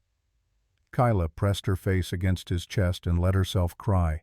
All the fear, all the uncertainty, all the weight of everything she carried, it poured out of her in quiet, shaking sobs that seemed to come from somewhere deep in her bones. And Daniel held her through it all, his own tears falling silent into her hair. The labor began just after midnight on a night when spring storms raged across the prairie, wind and rain howling like something alive and furious. Kyla woke to a sharp pain in her lower back so intense it felt like someone had driven a knife between her vertebrae. She lay still for a moment, waiting to see if it would pass, hoping it was just the baby shifting position. It did not pass. Another pain came stronger this time, wrapping around her belly and squeezing like a giant fist. She gasped, her hands gripping the sheets. "Daniel," she managed. He was awake instantly, sitting up, his hand going to her shoulder. "What is it? What's wrong?" "The baby," Kyla gasped as another contraction hit. "It's coming." Daniel was out of bed in seconds, pulling on his clothes with fumbling fingers, lighting lamps with shaking hands. He stoked the fire until it roared, filling the house with heat and light. Then he pulled on his coat and ran out into the snow to get Martha. Kyla tried to stand, but the pain drove her back to the bed. She gripped the sheets, breathing hard, trying to remember everything Martha had told her. "Breathe through it. Don't fight it. Let your body do the work." But her body felt like it was tearing itself apart from the inside. Martha arrived within 20 minutes, rain soaking through her coat, her medical bag clutched in one hand. She came straight to Kyla's side, her hands already moving to examine her, checking the position of the baby, the dilation, the strength of the contractions. "How far apart are the pains?" "I don't know." Kyla gasped, her face slick with sweat despite the cold. "They just keep coming." Martha's face remained calm, but Kyla saw the flicker of concern in her eyes. The contractions were coming too fast, too close together. This baby was in a hurry. "All right, let's get you comfortable. We're going to get through this together." The hours that followed blurred into a haze of pain and exhaustion that seemed to have no end. Kyla lost track of time, lost track of everything except the relentless contractions that came one after another, each one stronger than the last, each one pushing her closer to the edge of what she thought she could endure. Martha stayed beside her, a constant presence, guiding her through each wave, telling her when to breathe, when to push, when to rest. Her voice was steady, unshakable, an anchor in the storm. Daniel stood at the head of the bed holding Kyla's hand, his face pale, but his grip strong. He did not flinch when she squeezed so hard she thought she might break his fingers. He just held on, murmuring words of encouragement that she could barely hear over the roaring in her ears. "You're doing so well. You're so strong. I'm right here. I'm not leaving." But Kyla did not feel strong. She felt like she was breaking, like her body was being pulled apart, split open, destroyed by the force of this new life trying to enter the world. The pain was beyond anything she had imagined, beyond anything she thought a person could survive. But she did survive, because she had no choice, because this baby needed her to survive. Just when she thought she could not take any more, when she thought her body would give out completely, and she would die right here in this bed, Martha's voice cut through the fog of agony. "One more push, Kyla. The baby's almost here. I can see the head. One more big push." Kyla gathered every ounce of strength she had left, every shred of will, and pushed with everything she had. And then suddenly the pressure released. The pain did not stop, but it changed, became something different, something manageable. And a sharp, indignant cry filled the room. Kyla collapsed back against the pillows, her body shaking violently, her breath coming in ragged, tearing gasps. She felt like she had just fought a battle and barely won. Martha worked quickly, her hands sure, and practiced cleaning the baby's airways, checking fingers and toes, examining every inch of the tiny body. A moment later she laid a small, wet, squirming bundle on Kyla's chest. "A girl," Martha said, her voice thick with emotion, tears streaming down her weathered face. "A healthy, perfect, beautiful girl." Kyla looked down at the tiny face, at the dark eyes that blinked up at her with what seemed like curiosity, at the small fists waving in the air as if already ready to fight the world. Her daughter, her child, the continuation of a line that should have ended in fire and blood. Tears streamed down Kyla's face as she touched the baby's cheek with trembling fingers. The skin was impossibly soft, impossibly warm. "Hello," she whispered, her voice breaking.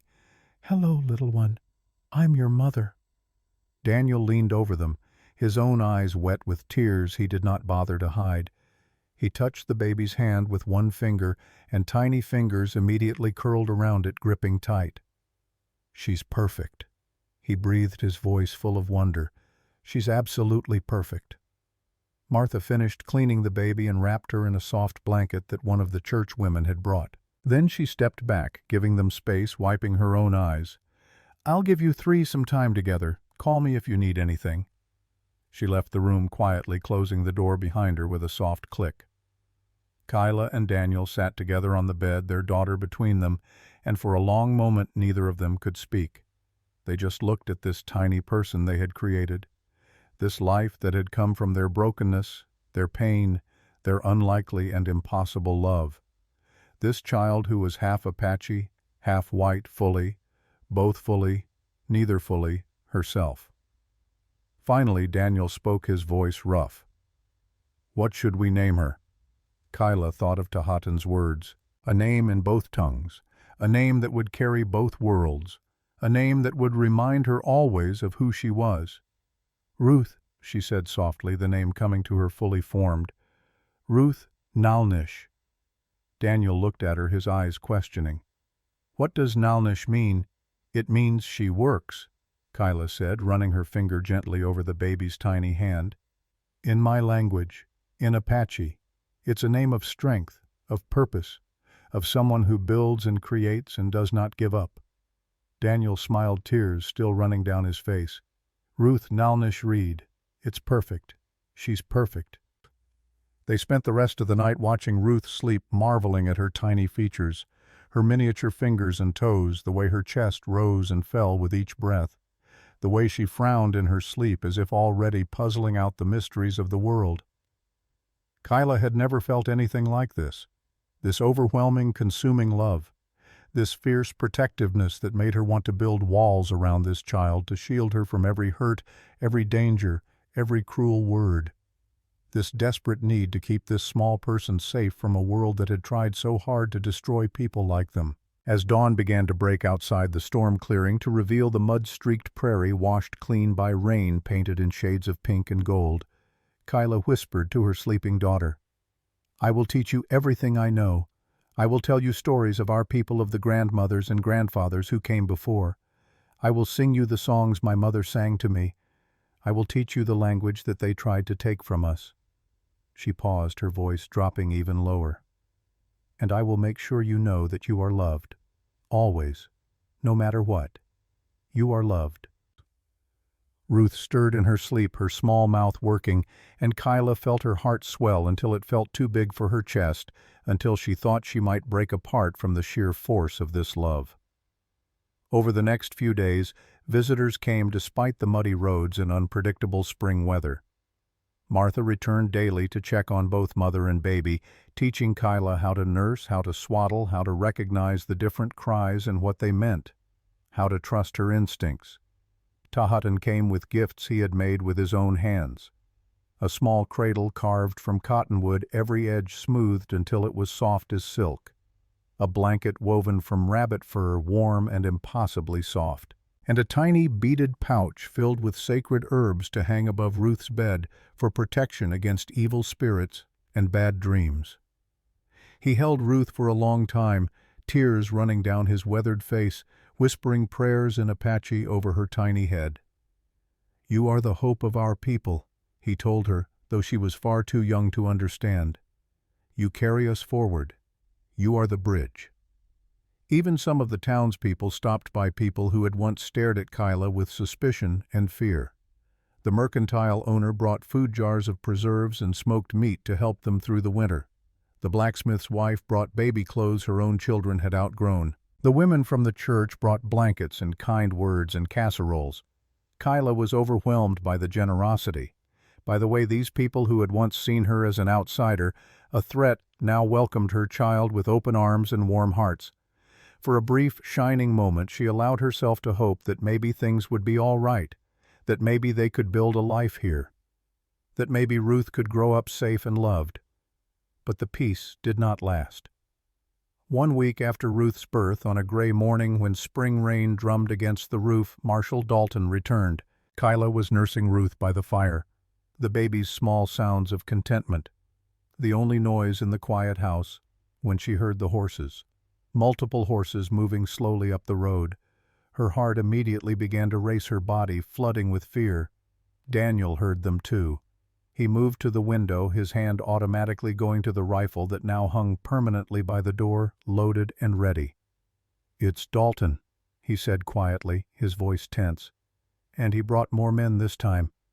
5, maybe 6. Kyla wrapped Ruth more tightly in her blanket and stood on shaking legs, her body still weak from the birth. Daniel turned to her, his face grave. "Take Ruth to the back room. Lock the door. Don't come out until I say it's safe." "Daniel, I can't just hide while you face them alone." "You have to," Daniel said, his voice urgent, almost desperate. "I need to know you're both safe. Please, Kyla. Please." Kyla nodded, unable to speak past the fear choking her throat. She hurried to the bedroom, Ruth clutched against her chest, and locked the door with trembling fingers. She sat on the bed, her back against the wall, Ruth nursing peacefully, completely unaware of the danger gathering outside. Kyla could hear her own heartbeat pounding in her ears so loud she was sure Dalton would hear it through the walls. She heard the front door open, heard heavy boots on the wooden floor, heard Dalton's voice cold and triumphant, the voice of a man who thought he had finally won.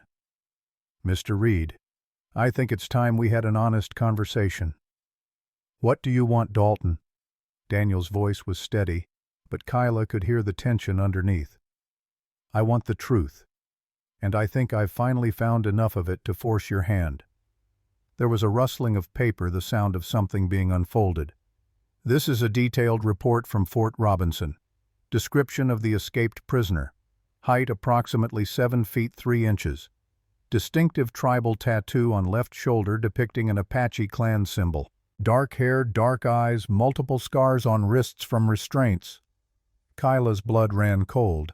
Her hand unconsciously moved to her shoulder where the tattoo lay hidden beneath her dress. "But here's the interesting part." Dalton continued, his voice taking on a quality of satisfaction that made Kyla's stomach turn. "The report mentions that the prisoner was examined by military doctors who concluded she was barren, incapable of bearing children due to her unusual physical development." A pause. Kyla could imagine Dalton's smile. But your wife just gave birth, didn't she? I heard the news from half a dozen people. A healthy baby girl, they said. Quite the miracle, wouldn't you say? Daniel's voice was like stone. What's your point, Marshal? My point is that either the military's information was catastrophically wrong, which seems unlikely given their thoroughness, or your wife is not who you claim she is. Or perhaps your wife is exactly who I think she is, and the doctors were simply mistaken. There was a long, tense silence. Kyla held her breath, Ruth's small body warm and trusting against her chest. Then Dalton spoke again, his voice dropping to something almost conversational, which somehow made it more threatening. I'm giving you one chance, Reed. One final chance to tell me the truth. Is your wife the escaped prisoner, Kyla Naaki from Fort Robinson? The woman who murdered Private James Hartley? Yes or no? Kyla closed her eyes, waiting for Daniel's answer, knowing that whatever he said would change everything. And then, to her shock, she heard Martha's voice, sharp and commanding. That's quite enough, Marshal Dalton. Footsteps. Multiple people entering the house. Kyla's eyes flew open. Mrs. Brennan, Dalton said, his voice tight with annoyance. This is official federal business. You have no right to interfere. And you have no right to harass a new mother and her week-old baby, Martha shot back.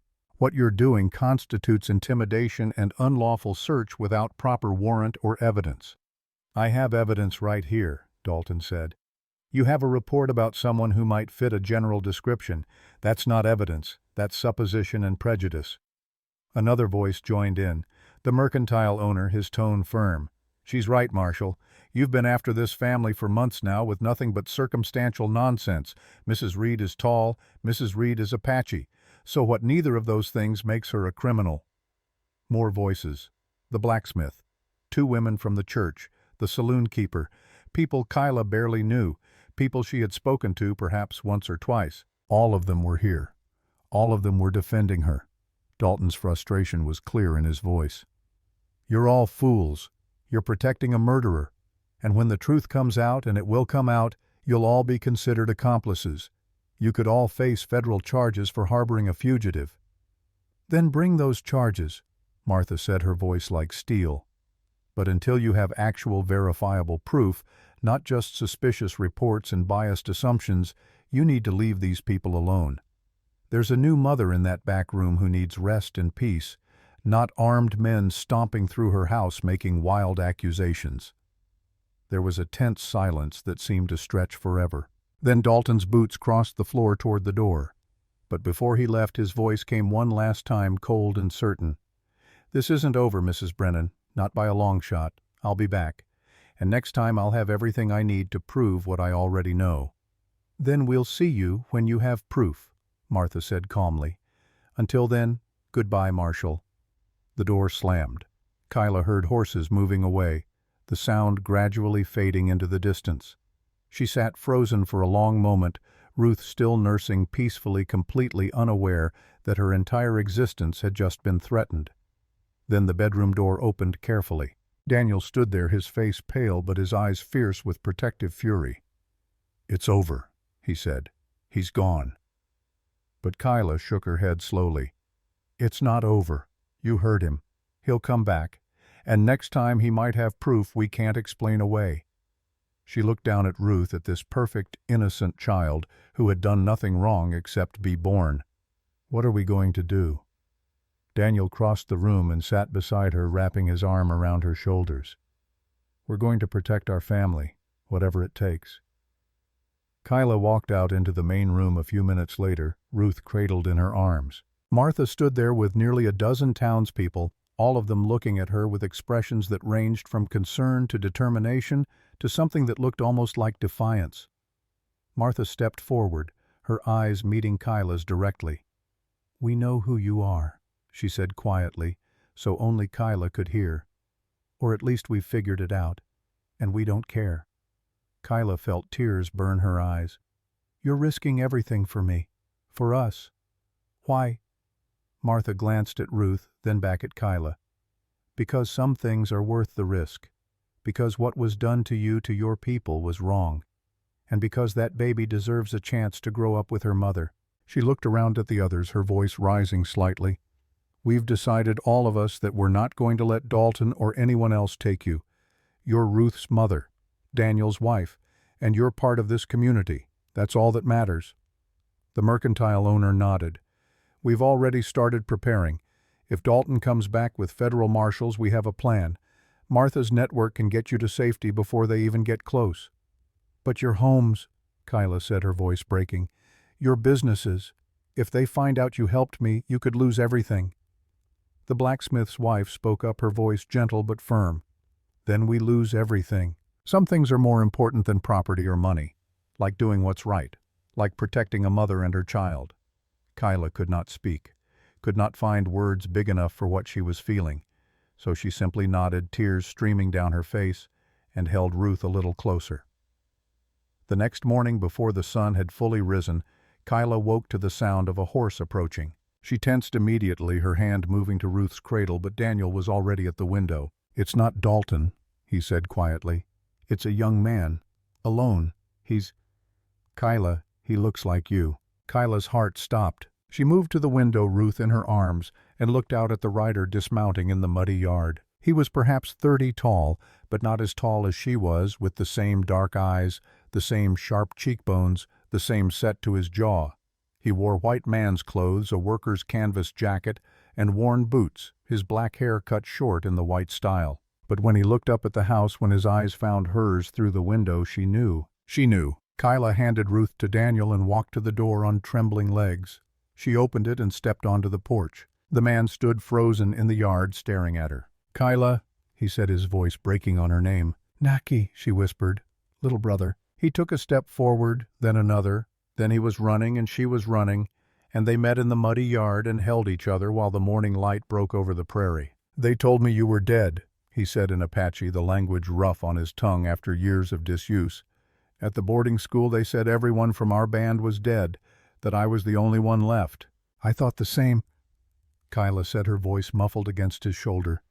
"I thought I was alone." They stood there for a long time, two survivors of a massacre that should have left no one alive, holding on to each other like drowning people holding on to driftwood. Finally they pulled apart. Naki looked at the house, at Daniel standing in the doorway with Ruth in his arms. "Is that—" he started. "My daughter," Kyla said. "Ruth. And that's my husband, Daniel." Naki's eyes widened. He looked at Kyla, questions written all over his face. "It's a long story," she said. "Come inside, we have time now." He stayed for 3 days. He met Ruth and held her with the careful reverence of someone who had never held a baby before. He sat with Tahatan by the fire and sang the old songs, his voice cracking on words he had not spoken in a decade. He listened to Kyla's story and Daniel's and Martha's, and when he learned what they had all done to protect her, tears ran down his face. "I work at a lumber mill in the Black Hills," he told them on the second night. "I go by Nathan Reed now. It's safer that way. But I remember who I am, who we are." He looked at Ruth sleeping peacefully in her cradle. "And she will know too. I'll make sure of it. When it's safe, when Dalton is gone, I'll come back. I'll teach her the things I remember, the things we can't let die." On the morning of the 4th day, he prepared to leave. He held Kyla one more time, his arms tight around her. "You're not alone anymore," he said. "Neither of us is. Remember that." "I will," Kyla promised. She stood on the porch with Daniel beside her and Ruth in her arms, watching her brother ride away into the morning mist. He turned once to wave, and then he was gone, disappearing into the trees. But he would be back. And until then she had his promise, had the knowledge that somewhere out there another piece of her family still survived, still fought, still remembered. After everyone had left, after the house had settled back into quiet, Kyla and Daniel sat together by the fire, Ruth sleeping in the beautiful cradle Tahatan had made. "We can't stay here forever," Kyla said quietly, finally voicing the truth they had both been avoiding. Daniel was silent for a long moment, staring into the flames. Then he looked at her, his eyes clear and certain. "No," he agreed. "We can't." 3 weeks later, Martha came in the dead of night. She did not knock, just opened the door and stepped inside, her face grave in the lamplight. "Dalton has a federal warrant," she said without preamble, Signed by a judge in Fort Robinson. He'll be here by dawn with a full marshal's company. They'll search the house, they'll examine you, and when they find that tattoo—" She did not need to finish. Kyla looked around the small house that had become her home. The table where she and Daniel had shared their first meal, the bedroom where Ruth had been born, the cradle Tahatan had carved with such love. "How long do we have?" Daniel asked. 2 hours, maybe 3 if the rain slows them. Daniel was already moving, pulling down the bag they had packed weeks ago in preparation for this moment. Kyla wrapped Ruth in warm blankets, the baby stirring but not waking. Martha handed Daniel a folded map. "Follow the river north for 2 days. There's a family there, the Johnsons. They'll take you and no questions asked. After that, head west to the Montana border. I have contacts there who can help you disappear completely." She pressed a small pouch of coins into Kyla's hand. "This should get you started. And this," she added, handing over a folded document, "is a letter of introduction. It'll help with the families along the network." Kyla pulled Martha into a fierce embrace. "Thank you," she whispered, "for everything, for seeing me when no one else would, for protecting us." Martha's eyes were wet when they pulled apart. "You protected yourself. I just tried to make up for the times I didn't help when I should have." She looked down at Ruth sleeping peacefully in Kyla's arms. "Teach her everything. Don't let them erase who you are, who she is." "I won't," Kyla promised. Tahatan appeared from the shadows outside, leading 2 horses already saddled and packed. "The old paths through the hills," he said. "They will not think to look there. I will guide you for the first day, then return to cover your trail." Daniel gripped the old man's shoulder. "Thank you." Tahatan nodded, then turned to Kyla. He placed his weathered hand on Ruth's head, speaking a blessing in Apache words of protection and strength. "She carries us all forward," he said. "Our past, our future, teach her to be proud of both." As the first hint of gray touched the eastern sky, they mounted the horses. Kyla held Ruth close, feeling the baby's warmth against her chest. Daniel rode beside her, his hand reaching out to touch her arm, once a silent promise. Martha and Tahatan stood in the yard watching them go. Kyla looked back once at the small house, at the life they were leaving behind. But when she turned forward again toward the dark line of hills and the unknown road ahead, she felt something unexpected. Not fear, hope. The last daughter of fire had survived the flames. She had found love in the ashes. She had brought forth new life from death. And now, with her husband beside her and her daughter in her arms, she rode toward a horizon that was hers to write, not running from the past, but riding toward the future. Behind them, the first light of dawn touched the prairie, painting the wet grass gold. The house stood empty, a shelter that had served its purpose. Ahead the path wound through the hills, disappearing into morning mist. Unknown, uncertain, but theirs. And in Kyla's arms, Ruth Nalnish Reed slept peacefully, unaware that she was already writing the next chapter of a story that refused to end. A story of survival, of resistance, of 2 worlds becoming one in the body of a child who would carry them both forward into a future where neither had to be forgotten. The last daughter of fire rode into the dawn, and the future rode with her.